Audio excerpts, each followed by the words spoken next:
Sunshine, wild ones, it's Bernadette. Now I'm here with your pick a card tarot reading for Monday, April 19th, 2021. Oh, yo, Marty, you better strap in for the ride because this is gonna be a week. How do I know that? Because it's Monday and it's already started off like this. Are you ready? I wish that I could fly up to the sky just like a dragonfly. I want to get away. I want to fly away. Yeah, yeah, yes. See you, Wendy. Yeah, yeah, yeah. Yes. That's the kind of week it's going to be because already on a Monday for your root chakra pleasure and your Monday full of moon feels. Wah! Black fly, the Five of Swords. It's inverted. Now, here's the good news about this card right now. So, the Five of Swords never ceases to amaze me. Because it is, of all the cards in the tarot deck, which I read from my own Arcanimal tarot deck, but it's based on the Rider-Waite tarot, right? Okay, so people can take like the Death card and the Tower card way better than they can take the Five cards, but especially the Five of Swords card, and especially inverted, because basically the Five of Swords inverted says, hey, snap out of it. Get over yourself. Stop obsessing. You're causing your own drama. You're being small-minded. You're not progressing spiritually, and that's enough. Get a grip. And really, that's what that card says. However, the thing about it is just like any card, I practice intuitive tarot, and that's what I teach. So even though the cards will show up and they'll be, they'll have their traditional meanings, that doesn't mean that you have to stick to only what that means. And here's the thing. So I'm sitting here, I can't say, it's already been such a power-packed morning with energy. I'm just like, I can't even stay on my desk.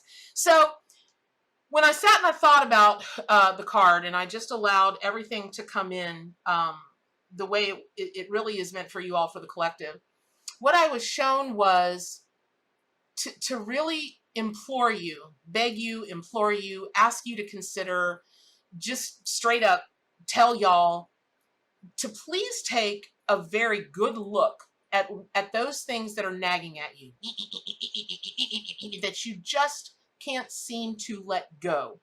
Case in point. Oh my gosh, there are so many cases in point. But let me just make it more general. I have clients that come to me, and just so you know, in my personal ethics for my own profession as a psychic medium, I do not allow people to get dependent on me. I don't allow people to come once a week, once a month for 12 months, that kind of thing, unless they're doing business and they need, like me to scope out business stuff, or they've got things that really are changing minute to minute. But a lot of times I'll get people that are in an affair and they get very obsessed about that affair. And when is that person going to leave this person to be with me? Or should I leave my person to be with this person? They can only come to me once or twice about that. And then I'm donezola, because they've been told by spirit what they need to be told. And that's that. And really why they come to you over and over and over again is because they really want you to say what they want to know, meaning they want you to say what they want to hear. And most of the time that is not the case. That's just not the case in that particular scenario. Sometimes people will come when they just can't get over a breakup and they're super obsessed about what that person did wrong and why that person wronged them and why that, and they never take those fingers and go, but what did I? There's nothing I can do for that. They at that point need to get professional help if that's what they feel that they need. So and I'm just telling you that so that because I get a lot of email from you guys, a lot of questions about this if you're practicing psychic development, or this if you're doing mediumship development, that and the other thing. And nobody ever asks me about ethics, ever. And that's because most courses don't teach it. They don't really go into that. And I think that makes a world of difference when you are working with spirit, is just like you've got some semblance of an agreement with the people in this life that who are, who are incarnate, who are alive in this world that you deal with, there's a, listen, there's a reasonable supposition that you won't lie to each other, you won't cheat on each other, you won't harm each other, you won't this, you won't that. And that's like the basic foundation. And then, oftentimes people come to all other kinds of agreements within the confines of a relationship, whether it's a romantic relationship, a familial relationship, a work relationship. And so this really does have all to do with what I was shown this morning for you all for the Five of Swords, which is the fly. Because I don't know why they swallowed a fly. Perhaps they'll get over it. And that's what I sing every time somebody's coming to me, and I just know that they're obsessed. Obsession and the unwillingness to let go is very different than grief. And the grieving period is very different for everybody. But there does have to come a point, well, there doesn't have to be anything, but it is not healthy for people to hang on to a grief in a certain way for the rest of their life. For those of us that love deeply, when we do grieve, that grieving really never goes away, but it can become manageable. And like they say in Eastern medicine, it's called living with a bad neighbor, right? If you have a poopy family that buys next to you or rents next to you or whatever, and they're just a big PIA, I have that. You just have to learn to live with it, cope the best you can without it affecting you more negatively than they already do, right? Okay. So what I was shown this morning is that you guys are ready. You're strong enough and you're clear enough and you're ready to take an honest, authentic look at what you're not able or haven't been able or haven't even seen that you're not doing, which is moving past. Because I guarantee you, the people that you've told this story about how X harmed you or X did this or X person did that or how you got gypped at your job or this or that or it wasn't fair, and you've told that story for the umpteenth time, I promise you the people around you are doing this because they want to help you. They tried to help you, hopefully, and you're just so scope locked on the harm that was done to you that you haven't even bothered to take into consideration what your own part in it was, because you had a part in it. You did. We all do. And you haven't done the grieving process for that and healed that and moved on. But what I'm hearing is that now, whatever's going on planetarily, whatever's going on in your life, whatever's going on in your spiritual awakening and your own personal development and your own self-actualization, you are ready because you are so tired of being where you are. You're ready to go to the next step and maybe even 2 or 3 steps above. And so that song, Lenny Kravitz, I want to get away, I want to fly away, that can be your theme song for this. And then you might even go into, I believe I can fly, I believe I can touch the sky, I think about it every night and day, and you do, so do something about it right now. And that's how it's going to be for you. You're fitting to do something about it right now. I'm so proud of you. And the spirit animals and I are so excited for you, because what that means is that all that stuff last week that was about, hey, what are your dreams? Hey, who killed them? Why did you let them get infected? Why did you this? Why did you that? Which sounds a lot like like somebody scolding you. And it's not about that. It really is not about that. What it's about is all of the other signs that the universe has been sending you, all of the other signals and omens that your spirit animals and even your peeps have been trying to tell you or whatever haven't been getting in. And listen, nobody can get obsessed like a Scorpio, and nobody can get obsessed like a triple Scorpio, because you get something locked in your mind. And really, a lot of what we get married to is we get upset and scope locked and obsessed and can't let go because that other person didn't pay. They didn't have to suffer the consequences. Ooh, that boils people's blood. You believe me, I've read over 65,000 people at this point and counting, and that really is what gets them. They are hurt because of the harm that's done to them. You're hurt and you're angry. Yes, all of those things makes sense. I get it, and it's certainly, certainly natural, and certainly you're right to do so. But how much of your power are you giving away when you can't, you're holding sacred space, upset about what happened to you, why it happened to you, and even more, why didn't the person or organization or whatever have to pay for it? Why didn't they have to suffer the way I did? Why didn't they have the karma slap them in the face or what? I've heard it all. Well, you don't know that they haven't. That's a judgment call you make on your part. You have no idea what's going on in their personal life. And I can tell you, if they were like that to you, you bet your sweet behindy patootie that they're like that to other people, and other people won't be so gracious. Other people will do what most people do to a fly. Whap! That's it. Smush. Whap! Just whap them right down. And you don't know that that hasn't happened. You don't know that. Maybe it did. But do you have to see it?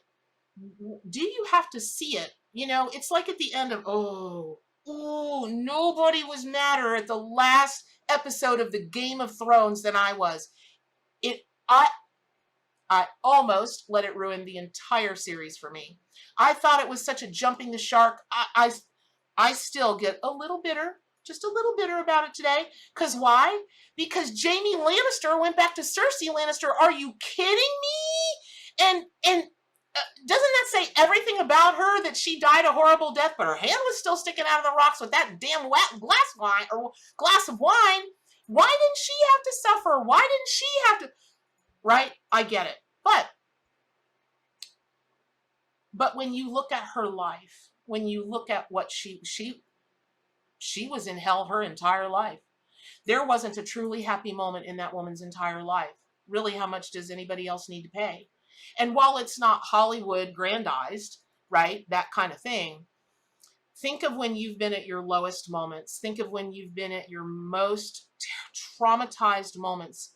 And now imagine living every moment of every day. She was probably, 40-something?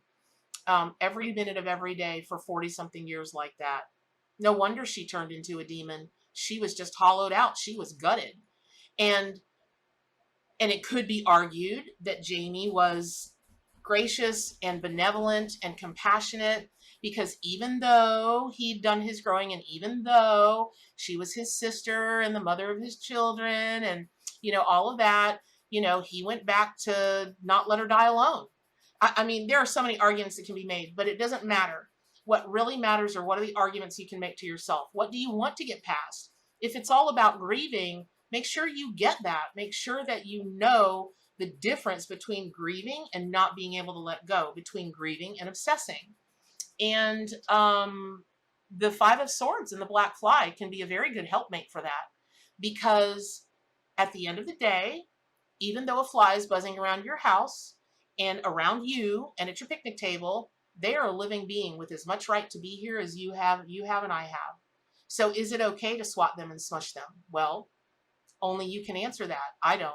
I do my level best to catch them. And if I can't catch them, I just leave them alone. They're only going to live a couple days anyway. And I've got Clorox and alcohol. Okay. I've got wipes. So for me, it's not worth saying, you're bothering me. You're in my space. I just plain old don't like you. Whap! It's just not worth that to me. Oh, goodness. When I can't, now I have 5 cats, so goodness knows what's been flying around my house, and they've caught and they've ate, and I'm going to find a little skeleton somewhere someday. That happens all the time. With little things, moths and, that kind of thing. But mostly things don't get in my house, and I don't have to make that decision. I bring that up because you are at a place where you have to make a decision. And there was a day when I had to make a decision, that one day when I went to whap a fly and I thought, and it hit me. It even bothers me to pull up a weed. Laugh all you like, but it's a living, breathing entity with a consciousness of its own. Again, I dream of a world where we don't each have to, everything has to consume something here to stay alive. That is the most flawed system on the planet, if you ask me. Now, it's where we're at and it's what's happening. Okay. But one day I dream of a world where that doesn't have to be. That said, that's a whole nother conversation for a whole nother video about being empathic, psychic, sensitive, the whole 9 yards. And I get asked a lot about that too, because it all boils into being very deeply psychic, very deeply psychic. So that's a lot to unpack.